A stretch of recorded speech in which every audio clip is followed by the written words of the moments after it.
আসসালামু আলাইকুম ওয়া রাহমাতুল্লাহি ওয়া বারাকাতুহু। আশা করি সবাই ভালো আছেন, সুস্থ আছেন। আপনাদের সবাইকে স্বাগতম আমাদের আরো একটি সেশনে Python C programming on beecrowd beginner। আজকের সেশনে আমরা সলভ করছি প্রবলেম 1064। তো চলুন শুরু করা যাক। Positive and average. আমরা এক্স্যাক্টলি সিমিলার একটা প্রবলেম 1060 তে সলভ করে এসেছি। এটাই সেম, জাস্ট ছোট একটা টুইস্ট আছে। So read six values that can be floating point numbers and print how many of them were positive. In the next line, print the average of all positive values type. অর্থাৎ কয়টা positive value আছে ওইটা আমি print করবো এবং ওই positive ভ্যালুগুলোর একটা average আমাকে খালি প্রিন্ট করতে হবে। তো চলুন আমরা চলে যাই প্রোগ্রাম ফ্লো চার্টে।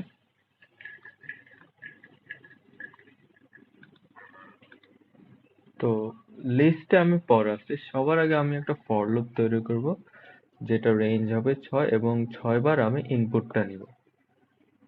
আমি আগে নিয়ে ফেলি। So for I in range 6, এবার হচ্ছে number equals to float bracket input. আচ্ছা, আমি এবার কি নিয়ে ফেলেছি, এবার আমাকে চেক করতে হবে এটা পজিটিভ কিনা। ইফ নাম্বার গ্রেটার দেন 0, তো নাম্বার যদি গ্রেটার মানে 0 থেকে গ্রেটার হয় তাহলে আমাকে এক এক করে কাউন্ট করতে হবে। আমার উপর আগে একটা কাউন্ট ভ্যারিয়েবল তৈরি করতে হবে যেটা হবে 0 এবং এরপর প্রতিবার কাউন্টের ভ্যালু প্লাস ইকুয়ালস টু এক করে বাড়তে থাকবে। এবার যেটা হচ্ছে আমার যদি অ্যাভারেজ প্রিন্ট করতে হবে প্রত্যেকটা পজিটিভ নাম্বার, এগুলা সবগুলোকে আমার একটা জায়গায় স্টোর করতে হবে। তো স্টোর করার জন্য আমি একটা লিস্ট তৈরি করব। তো পি নাম মানে পজিটিভ নাম্বার, একটা এমটি লিস্ট তৈরি করে নিলাম। এবার যেটা হবে আমি এই নাম্বার যেগুলো পজিটিভ থাকবে ওই নাম্বারগুলো আমি এই লিস্টে অ্যাপেন্ড করে দিব।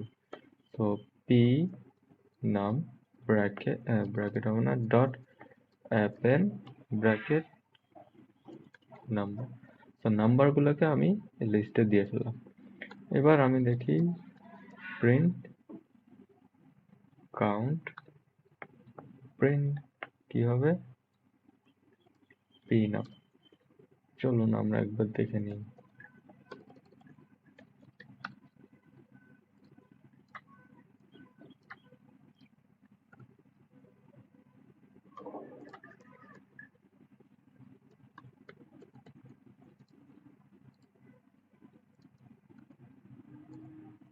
ফর সাম রিজন এটা ক্র্যাশ করছে।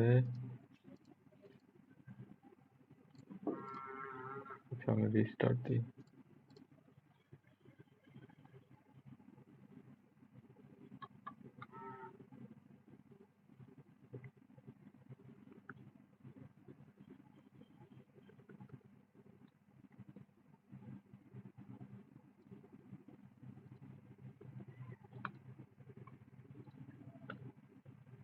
তো 6টা নাম্বার 1 2 3, একটা 0 নিলাম, 4 5।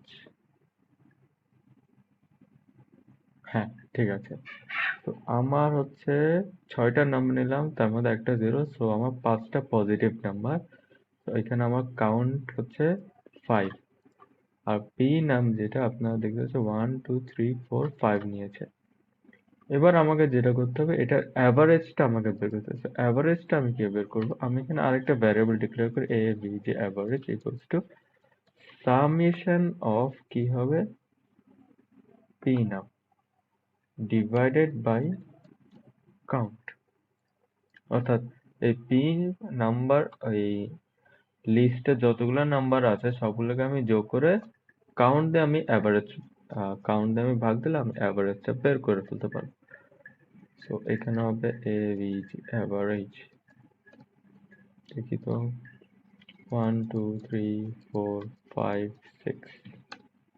তো আমার অ্যাভারেজ হচ্ছে 3.5। এবার একটু আমরা দেখি আমরা আমাদের যেই ইনপুট নাম্বার গুলো আছে ওগুলা দিয়ে আমরা ট্রাই করে দেখি।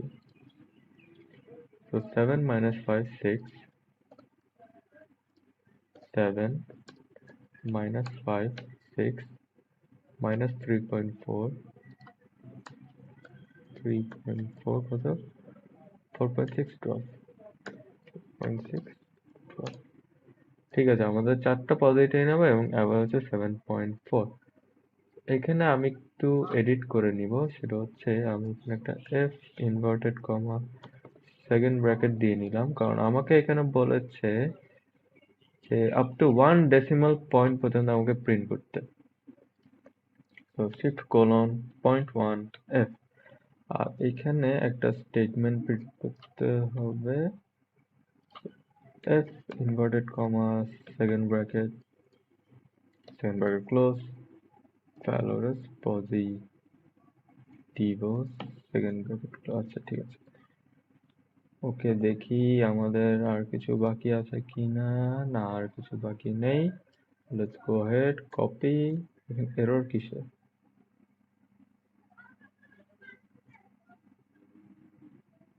ও, একটা এরর আছে, সেটা হচ্ছে আমি ক্লোজ করতে ভুলে গিয়েছি। ওকে, আর কোনো এরর নাই, তো copy submit submit.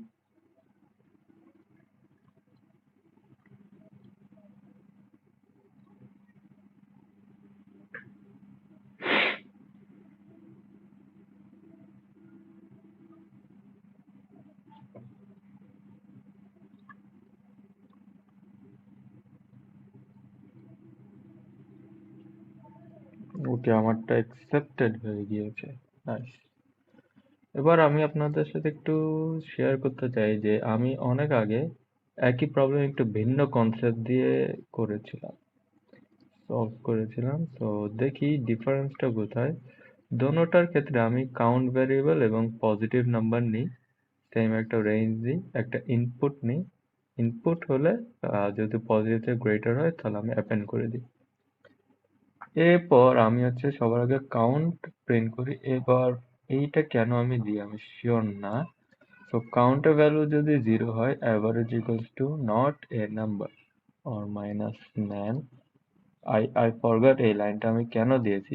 else average equals to float num summation of positive number divided by length of positive number। হ্যাঁ, এটা ঠিক আছে ইন আ সেন্স, বাট আমার এখানে লেন্থ অফ পজিটিভ নাম্বার এবং কাউন্টের ভ্যালু কিন্তু সেম। এবার আমি দুইটা লাইনে কম, মানে দুইটা লাইন কম করে আমি আমার আউটপুটটা পেয়ে যাই। তো যেটা হচ্ছে যে আপনি যত কোডিং করতে থাকেন, আপনি দেখবেন যে আপনি নিজের থেকে আপনার পুরানো কোডগুলো আরেকটু এফিশিয়েন্ট ওয়েতে আপনি নতুন করে লিখতে পারেন, আমি যদি বলি। তো এটার মধ্যে ডিফারেন্সটা হচ্ছে একটাই, যে আমি ফ্লোট সাম আবার কি দিই, পজিটিভ নাম্বার দিই। এটার আশা করি কোনো দরকার ছিল না, কারণ অলরেডি আমার নাম্বার তো এটা ফ্লোটিং পয়েন্টই। তো ফ্লোটিং পয়েন্টকে আমি আবার ফ্লোটিং এ কনভার্ট করছি, কারণ এখানে z equals to floating point. আমার যতটুকু জানা, আমি হয়তো এটা কোথাও থেকে কপি করছি, না বুঝে কপি করছি, কিন্তু এখন আমি বুঝে লিখছি। যাই হোক, আপনারা কখনো কপি করবেন না। আইডিয়া কপি করতে পারেন, কিন্তু সবসময় নিজের কাজটা বুঝে করার চেষ্টা করবেন। তো আজকের জন্য এতটুকু ছিল। ইনশাআল্লাহ দেখা হচ্ছে আপনাদের সাথে আগামীকাল। সবাই ভালো থাকবেন, সুস্থ থাকবেন। আল্লাহ হাফেজ। আসসালামু আলাইকুম।